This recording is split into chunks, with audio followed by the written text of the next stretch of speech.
ঘর থেকে ঝুলন্ত দেহ উদ্ধার নৃত্যশিল্পীর। মানসিক অত্যাচারের কারণে আত্মহত্যা অভিযোগ পরিবারে। সেই মেয়ে হাসি খুশি একটা বাঁশি দেখালাম, বলে এই বাঁশিটা দিয়েছে মামুনি, প্রমিস করছি 10 মিনিটের মধ্যে যাবো। আমার হাত ধরে প্রমিস করলো যে আমি 10 মিনিটের মধ্যে আমি যাচ্ছি তোমাদের বাড়িতে কালী পুজো। আমি বলছি ঠিক আছে তুই আয়, আমি হেঁটে যেতে লাগছি। আমি ফোন করলাম, বলে আসছি 10 মিনিটের মধ্যে। ওরা যায়নি, বাড়ির আশেপাশে ছিল। ওরা লুকো, আমার মেয়ে যায় না জন্য, কথা বলে না জন্য আমার বাড়ির আশেপাশে এসে দেখে ও কি করে। গাইঘাটা থানা চাঁদপাড়া বিডিও অফিস এলাকায় এদিন যেন হঠাৎই নামল শোকের ছায়া। স্থানীয় মানুষজন ও পরিবারের অভিযোগ, বেশ কিছুদিন ধরে স্থানীয় কয়েকজন যুবক বুলটন, বিট্টু, সুমন্ত সহ আরও বেশ কয়েকজন মানসিকভাবে চাপ সৃষ্টি করছিল অদ্রিকার উপর। বয়স অদ্রিকার থেকে বড় হলেও নানাভাবে ভয় দেখিয়ে তাদের সঙ্গে মিশতে বাধ্য করা হতো বলে জানা গিয়েছে।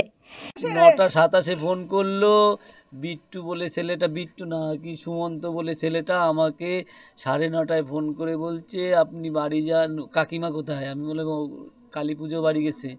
বলে আপনি শিগগিরে বাড়ি যান, অদ্রিকা কিন্তু স্বাভাবিক কথা বলছে না, অস্বাভাবিক লাগছে, ও মনে হয় সুইসাইড অ্যাটেম্প করছে। আমি বললাম হ্যাঁ এই করা, ওরা জানবে কি করে এই কথা? ওরা জানলো কি করে? ক্যাফে সহ নানা জায়গায় তাদের একসঙ্গেই দেখা যেত। এদিন ওই যুবকদের মধ্যে একজন অদ্রিকার বাবাকে ফোন করে জানায় মেয়ে আত্মহত্যা করতে যাচ্ছে। তড়িঘড়ি বাড়িতে এসে মেয়েকে ঝুলন্ত অবস্থায় দেখেন বাবা। মুহূর্তে গোটা এলাকায় ছড়িয়ে পড়ে শোকের ছায়া। হাসপাতালে নিয়ে গেলেও শেষ রক্ষা হয়নি। পরিবারের তরফে থানাতে অভিযোগ দায়ের করা হয়। ঘটনা তদন্ত শুরু করেছে গাইঘাটা থানার পুলিশ। ঘটনাটা আমরা কালকে শুনতে পাই 9টার সময়। আমাকে আবার একটা দাদা ফোন করে বলে যে অদ্রিকার নেই। তো আমরা কেউ বিশ্বাস করতে পারিনি, আমরা সবাই রীতিমতো শকডি ছিলাম। তারপরে আমরা রাত্রেবেলা জানলাম যে বিট্টুদাকে মানে যারা 3 জন এইখানে ছিল, তো তাদের মধ্যে একজনকে ধরা হয়েছে, ধরে তাকে নাকি মারধর করা হয়েছে। তো মারধর করার পরে তারপরে আমি সকালবেলা আসলাম, এসে আন্টি বললো যে এরকম বুলটন, সুমন্ত আর বিট্টু, ঠিক আছে, 3 জন মিলে নাকি হচ্ছে অদ্রিকাকে ফোর্স করতো, আমাদের সাথে কথা বলতে দিত না, আমাদের সাথে মিশতে দিত না, ঠিক আছে। তো কারণটা হচ্ছে যে হয়তো অদ্রিকাকে আমরা কিছু বলে দেব, বা হয়তো আমরা অনেকবার বারণ করেছি যে সুমন্তদের সাথে থাকিস না ভাই, তোর ঠিক হবে না, বা তোদের সাথে থাকা ঠিক হবে না। তো ওর জন্যই হয়তো সুমন্ত আমাদের সাথে মিশতে দিত না অদ্রিকাকে, ঠিক আছে। তারপরেও বাড়ি এসে আমরা জানতাম যে অদ্রিকাকে প্রচণ্ড প্রেশারাইট করতো, বাজে বাজে কথা বলতো, সবই জানতাম। তো এই হচ্ছে ব্যাপার।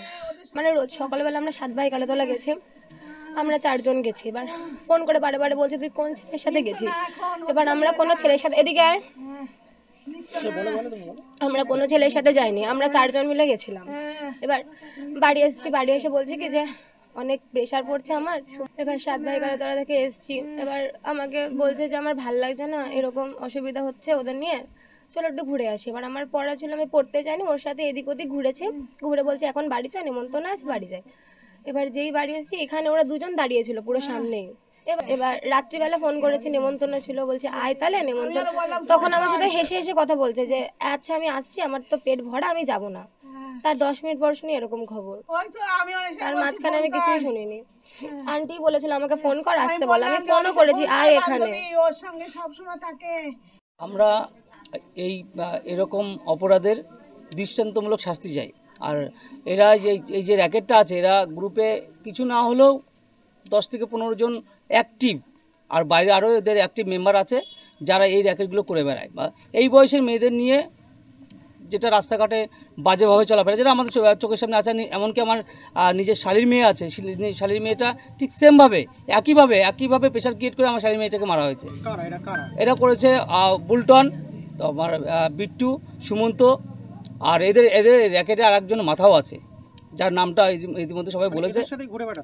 হ্যাঁ, মেয়েগুলোকে বাধ্য করা হতো এরকমভাবে চলাফেরা করার জন্য। আমার ওই শালীর মেয়েটা, বিপাশা বলে যে মেয়েটা, আজ থেকে 8-9 মাস আগে মারা গেছে, সে বলেছিল যে আমার এদের সঙ্গে চলতে বাধ্য হয়, মানে আমি বাধ্য হই এদের সঙ্গে চলতে, আমার না চললে অসুবিধা হয়, এরকমভাবে ওরা বাধ্য করে। আর ঠিক আজকে আমার মেয়ের বান্ধবী হয়, এটা আমার নিজের মেয়ের বান্ধবী, আর যে মারা গেছে সে আমার শালীর মেয়ে, মানে আমার সেও মেয়ের মতন। ঠিক এরকমভাবে আমরা এদের দৃষ্টান্তমূলক শাস্তি চাই। আমাদের গাইঘাটা থানার বড়বাবু আমাদের আশ্বাস দিয়েছেন এদের দৃষ্টান্তমূলক শাস্তি দেওয়ার ব্যবস্থা করবেন। আমাদের বড়বাবুর প্রতি যথেষ্ট ভরসা আছে। সুধীর মেমোরিয়াল ইনস্টিটিউট গোবরডাঙ্গা 2025 ও 2026 এর নতুন সেশনের ভর্তি চলছে। আপনার সন্তানের সঠিক ভবিষ্যৎ গড়া ও উজ্জ্বল ভবিষ্যতের জন্য যোগাযোগ করুন আমাদের সঙ্গে। যোগাযোগ নম্বর 8336800924 অথবা 9647070019।